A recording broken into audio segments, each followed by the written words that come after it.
Hello and welcome to the Capital Conversation with me, Michael Hayman.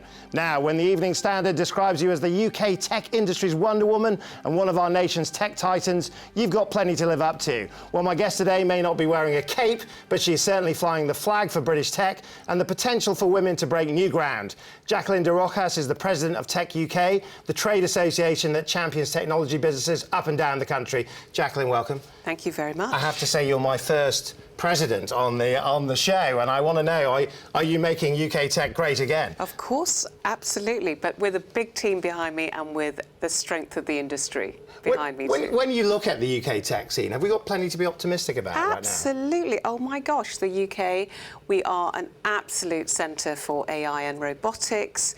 We are huge in data science and probably, no, actually, the biggest online e-commerce market on the planet. Right. I mean, a lot of your job is international. You've got an international brief. When you look at the UK tech brand internationally, how does it travel? What do people think about when they're thinking about buying from us, investing in us? Look, we are the 5th largest trading nation on earth, and 11% of all data flows come through London. When they look at the UK, this is a trusted place to do business, and we've got a great reputation. So I think people are looking in towards us, and we are definitely looking outwards.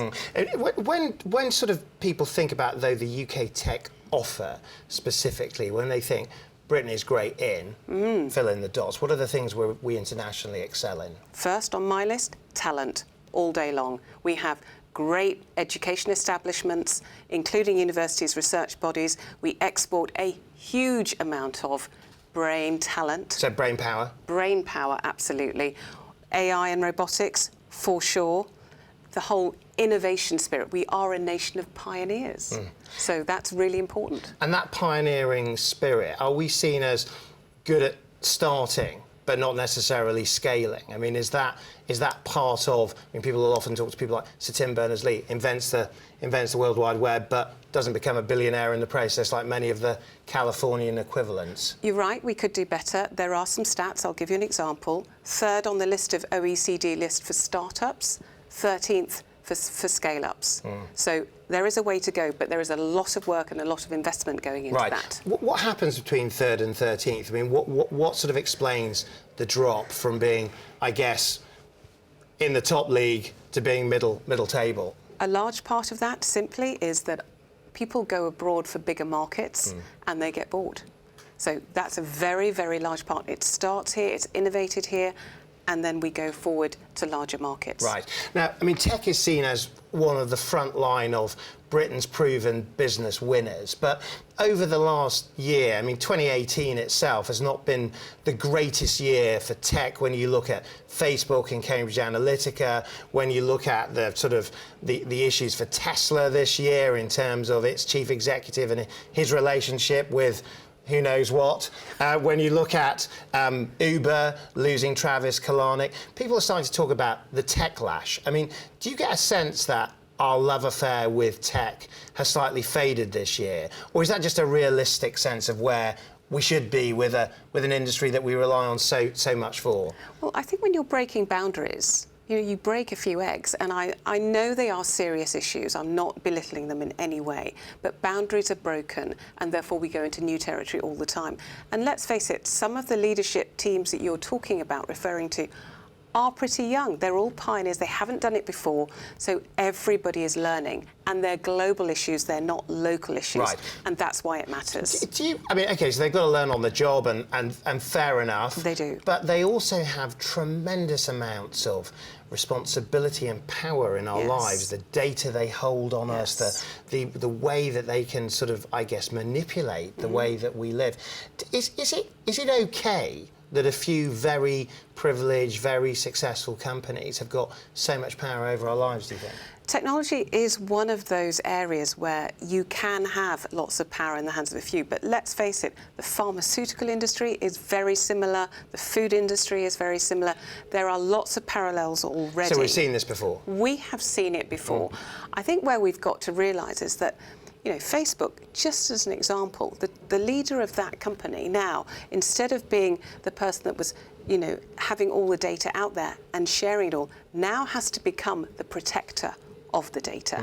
That's the pivot, and that'll be very interesting to watch. So does a company like Facebook go from being a company into almost like a utility, a public service? I mean, or does it always stay a business in your view? Is that what makes it better? Well, it's really interesting because I think we as the users define that. If we use it at the scale that we're using it to socially connect, then we can't live without it, in inverted commas. So, in a way, it's defined as a utility, isn't it? Yeah, I mean, I suppose so, but bringing so much change to our lives. And of course, we see that now. We see robots on the street. We're seeing things happening. Prince Charles made an intervention talking about crazy AI, this sort of joining of part human, part machine futures not being something that's great. Do you share that anxiety, or should we get a bit more excited about the changes that are coming? I think it's all about education. And I think it's about taking everybody with us. If we are inclusive, then we won't be leaving everybody behind or any communities behind that don't understand it. And that's really important, because I think then we won't get the accusations of crazy AI, because we'll find that 1 + 1 = 11. But is there such a thing as crazy AI? Are there things that we should be worried about? Or do you see actually this is just ignorance of the future, perhaps? What's Michael, driving it? With everything that we invent, there is always an upside and always a dark side. And just because we can doesn't mean we should. And I think ethics is absolutely the front and centre thing that we have to grapple with as we move forward. Right. We'll come back to that in terms of the future of tech. But let's talk a little bit about your story, because it all looks great today in terms of you're routinely described as a tech titan, but you actually you wanted to be on this side of the desk, and you wanted to be a newscaster. That was my ambition. I wanted to be a newscaster on the BBC, but I had to pay the bills, and you didn't come knocking. So, when you think about what's possible, generally you will go with what options are put in front of you. And I probably operate under what drives me, probably fear of failure. And in my world, having completed my education, I absolutely wanted to go in and earn some money. Right. And I was offered a job in technology. You offered a job in technology, but you also had some drivers. I mean, in terms of that start-up phase of your life, you described in an interview your home life as more than miserable. Yes. Tell us about that. What did that teach you? So, my father was a wife batterer. My mother had a black eye every single week. And when you see that happening, I spent most of my childhood trying to be invisible. And when you've been through that, I needed to find a place that was safe other than home, and that was school. And that's where I thrived. But I didn't become visible until age 16, when my stepfather then asked me for my GCSE results, O-levels in those days. No, I did A-levels as well. Yeah, thank you. Yeah, sorry. And he opened the envelope for me and he said, "Oh, you've got top marks, A's and B's, more A's probably." And he said these words, he said, "What are you trying to do? Are you trying to show me up?" How did you feel? I looked at him and I said, I probably am, actually. I probably am trying to be a better person.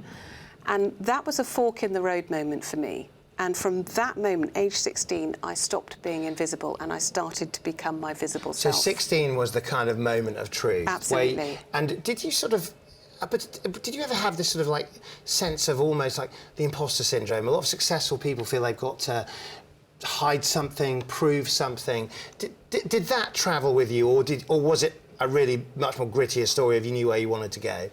No, I carry that with me still. Right. Coming on your programme today, I'm thinking, well, there are a lot more qualified people than me to be on this show. I've read your CV, it's pretty good. So, but, I mean, that's an inside thought and not what you see outside. And of course, I mean, you've succeeded. You're part of that sort of outlier generation of successful women that have broken through the glass ceiling. But a lot of what you read in terms of the person you originally were to do that, you're reasonably self-critical of. Yeah, I think I am. I mean, I certainly thought I had to emulate what the men did in my technology world. I thought I had to do that in order to succeed. I mean, you said that the colleagues thought you were chewing razor blades when they had a meeting with you. Yeah, they said, Jacqueline, it feels like you eat razor blades for breakfast. I was so tough, so edgy. I can be, by the way, but you know, for me, I realised that in order to make the leap from manager to leader, I had to do something different, and that was about empowering my team. Right, and also, I presume, being yourself, right? Yeah. In terms of actually being the real you. Showing my vulnerabilities. Right. Yeah. And when did you realise that that was okay? Do you have to get to the top to realise you can be a human being in business, or is that something that increasingly we want from all of our colleagues? Do you know what it was? I think there was a moment when, in 1999, I went up for a promotion as country leader of a business, and I didn't get the job. I was 20 times more experienced, I had 20 times more responsibility, and a man got the job. And I realised, actually, that it was at that moment when they said to me, Jacqueline, we simply don't put women on the leadership team. Right. I thought, OK, I've been here before, I am not going to be put in a box. And I left and got my own job as a managing director. And actually, I look back and think, wow, that was a pretty amazing, seismic moment, and I had to do something different. OK, now, we're going to leave that there because we're going to come back to women in business, and actually, your story is a fascinating one in terms of the lessons that it will give. Now, when we come back, we're going to polish the crystal ball as well and look into the future, and it's one, you know, that's beyond Brexit. What awaits? What happens? What's next? Stay tuned. We'll be right back.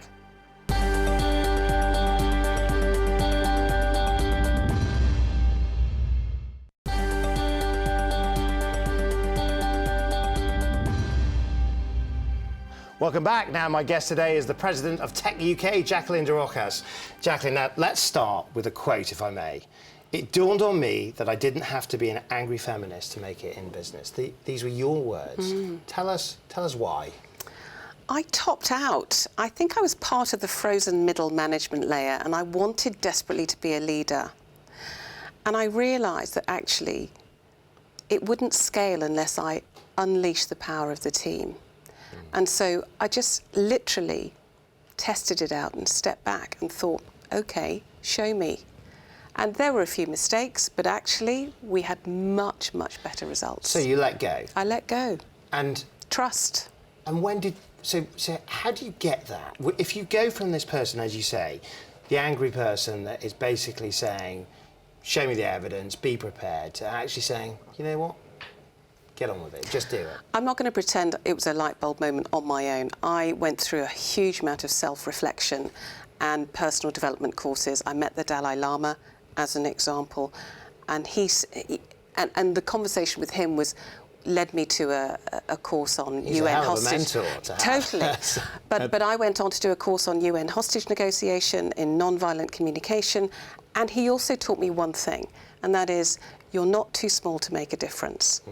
And that is very, very important. So you've used that inner strength to go on to become a campaigner for tech generally, but also for women in tech most specifically. Yeah. Tell us a little bit about that work. Yeah, so it leads me on a huge spectrum. So right from the Girl Guiding Association, right up to how do we get women returners back into the business after a career break? So we're looking at kids through to mums. And to the boardroom. And to the boardroom. Yeah. Right, so the whole spectrum. Yeah.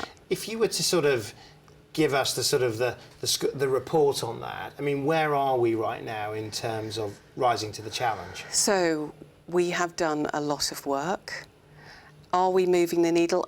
I think we are, but not by enough. We are seeing more women in the boardroom, for sure. We now need to see more women in the executive board positions. And we need to see more women returners, more parents returning, actually. Right.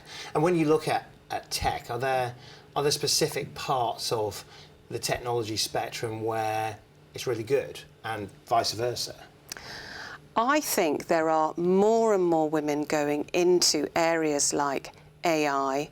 And the reason they're going into AI is because you need a lot of skill sets, not just the technology skill sets, but creativity and empathy in order to build not just the algorithms, but how we replicate humanity inside those systems. I mean, when you think about these things, they're brand new, aren't they? They I mean, are. So does that create the level playing field where the female entrepreneur can excel just as easily as the male entrepreneur? Or are there still embedded issues, prejudices, hurdles that females have to overcome that are different to men? We create this bias very, very young. So right from, what colour we paint the baby's bedroom when they're born. We do lots and lots of things to make sure that we are clear about what are girl roles and what are boy roles. And we probably have to think much harder about that at a much younger age as parents. So when you look at something like the Girl Guides that you're working with, how do they sort of, I guess, break the mould? How do they reinvent themselves for this new future? What's really exciting about the Girl Guides, and I do get so excited about this, is that they are a community, and communities really work. They don't have to go to the Guides Association. They do have to go to school. So this is why it matters. They're voluntary going after school. We've also just launched a huge amount of badges that the girls can attain and aspire to. And some of them are STEM badges. So you've got AI badges, you've got consent online badges. It's so cool, and they are so excited about what's possible. Do you get a sense that the kids you're meeting there, are they going to grow up into a very different world now with the changes that are going on? Do you get a sense that actually the tide is now very much on the side of sorting this problem out? I do, and I tell you why. There are 550,000 of these girls in the UK. They are an army. They are an army, and there is a momentum growing, and they don't see any difference between girls and boys.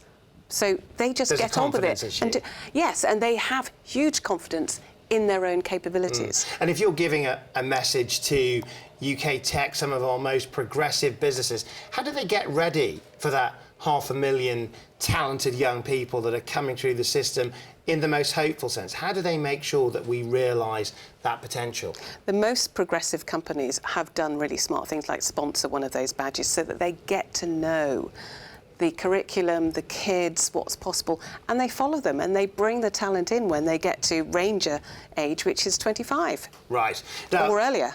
OK, well, let's move on, because we're going to talk about another type of future, Brexit. Yeah. How are we doing, do you think? That's for the government. What I will tell you is, from a technology voice perspective, we are clear about what we need, and talent is right at the top of that list. Skills, all day long. Do you have an organisational view on Brexit as a good or bad thing for the UK? Well, we believe we will survive and thrive in either scenario, as long as we have the right conditions for the tech industry to thrive. Right. So, but you remain an optimist, right, in terms of the future. I mean, if you were to look at some of the benefits for the UK, I mean, is tech and digital one of the potential, I mean, to your point, thrivers rather than survivors in that Brexit future? And if so, why? Yeah, I think it is. And I think it is because technology really knows no boundaries. And reaching outwards with technology is one of the easiest ways of creating export and trade relations with other countries. So as long as we get the data piece right, the skills piece right, I think we'll be fine. And when you look at, I mean, London's position as a capital city, not just for the UK, but as a tech capital, how much fit is it for this new future, do you think? So we have, I was talking about it before, we have the best regulation system in the world. We have a very trusted legal system. We've got the most flexible workforce in Europe. We have a great time zone. So, Australia in the morning, Asia in the morning, Europe all day long, America at night. We absolutely have the currency of choice. Advantages. We have huge advantages. There is no reason for us to get this wrong. But let's move on to the French Connection. I mean, not the movie, but Emmanuel Macron. I mean, they're making a big pitch in Paris for London's position as the sort of tech capital of Europe. Do you get a sense that we've actually got competitors in place now? I think competition is good, and I think we have got competition. What I do actually think, though, is that tech is so huge that you probably do need more than one centre. I think it's about being choiceful. People love London. It's very metropolitan. It's very welcoming. And there's a lot of very cool things going here. And I'll tell you what the big difference is between London and anywhere else is that our tech community stands on the shoulders of each other. It is so tight and so supportive. But tech as a sector, it instinctively doesn't like Brexit, does it? Or do you think it's getting its head around it? Like the whole nation, it is divided. So you'll get extremes on both of those ends of that argument. So I think, though, what's happening is that people are putting, things in place to insulate themselves, so creating geographical footprints elsewhere and expanding. Right, but that's also the insurance policy, right? There is an insurance policy, but it also creates outward trade. And I think the key, though, is that we have to look outwards, not inwards, and that's important. And if the government could do one thing for the tech sector specifically with regards to this future, what would it do? Ensure that we don't starve the industry of talent from outside. We have had 50% of our successful entrepreneurs have come from other countries, and we need to make sure that we thrive in that way. So specifically, what's that, visas? Is that sort of rights of residency? What do they do? Yeah, I mean, I think we need more visas. I think we definitely need to have a welcoming stance for tech talent to come into this country. There should be no hurdles for tech talent. Right, no hurdles for tech talent. Now, we're rapidly running out of time, but, you know, it's so often the case that when you speak to technologists, they're about the future. But when you look on your own life in terms of having worked your way through the technology sector, what are the sort of the big takeouts, do you think, in terms of the opportunities that you and people like you have created for the future? What are the things that the future Jacquelines are going to be doing because of the endeavours that you've been involved with? Well, what I would like to think, what I'd like to hope is that we've created an environment where creativity, empathy, the feminine side of how we think and behave can be encapsulated in an industry that really that makes tech better. And I'll give you an example. So the pace at which technology is being designed means that it's hard to regulate. Imagine, how are we going to police all the bias in algorithms, for example? It's going to be pretty impossible.